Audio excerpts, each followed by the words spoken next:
আসসালামু আলাইকুম ওয়া রাহমাতুল্লাহ। প্রিয় দর্শক, কেমন আছেন? আশা করি ভালো আছেন।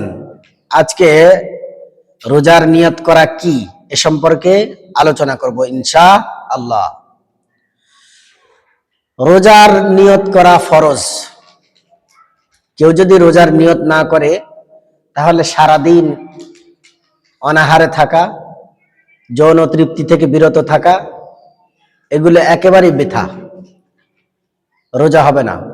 এজন্য রোজা রাখা জন্য নিয়ত করা ফরজ, নিয়ত করতেই হবে।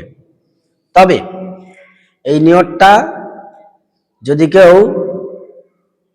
মনে মনেও করে নিয়ত হয়ে যাবে, তবে উত্তম হলো মুখে করা।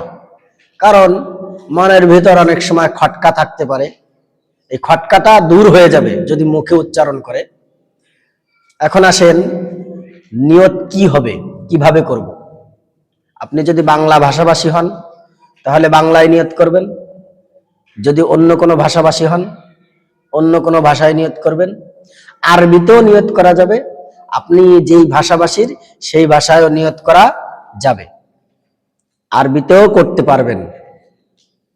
তবে যারা আরবি না বুঝি তাদের জন্য উত্তম হলো বাংলায় নিয়ত করা। আরবিটা কি তারপরে একটু বলে দিই। নাওয়াইতু বিসাউমিল ইয়াউম, এর বাংলা অর্থ হলো আজ রোজা রাখার নিয়ত করলাম, আমি আজ রোজা রাখার নিয়ত করলাম। অথবা বিসাউমি গাদিন নাওয়াইতু, আর এই নিয়তটা রাতের বেলাও করতে পারবেন, রাতের বেলাও করতে পারবেন। তবে রাতের বেলা নিয়ত করলেই রোজার যে সময় এটা শুরু হয়ে যায় না, রোজা রাখা হয়ে যায় না। রোজা রাখার শুরু হয় সুবহে সাদিক থেকে।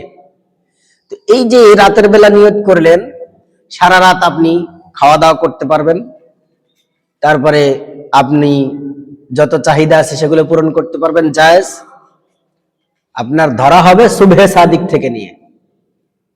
এখন আসেন, এই নিয়তের অপশন কত দূর, নিয়ত করার সুযোগ কত দূর। সূর্য ঢলার 1.5 ঘন্টা পূর্ব পর্যন্ত আপনি রোজার নিয়ত করতে পারবেন, বৈধ আছে। আল্লাহ রাব্বুল আলামিন আমাদের সবাইকে আমল করার তৌফিক দান করেন। আসসালামু আলাইকুম ওয়া রাহমাতুল্লাহি ওয়া বারাকাতুহু।